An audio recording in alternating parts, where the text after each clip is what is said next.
Hello everyone. Today I'll show you how to import customized templates into Notability.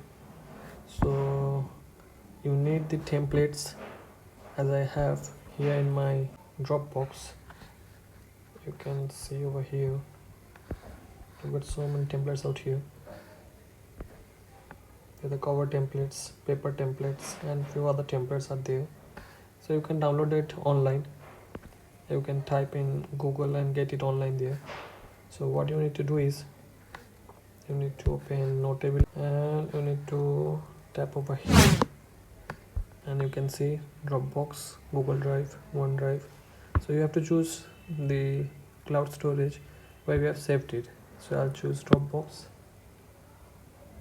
and there you can see good notes templates. Here I'll select and I'll select the dark pen paper, this one.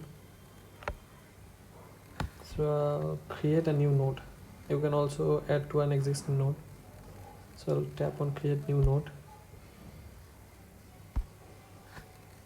and I'll tap import.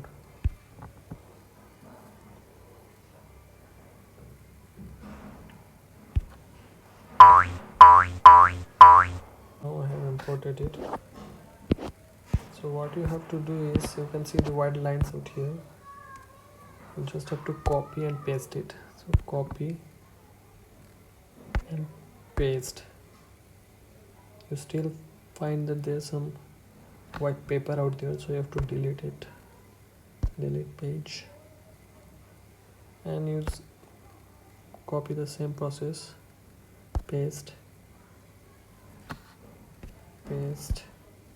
and like this you can increase your paper numbers. So that's all for today.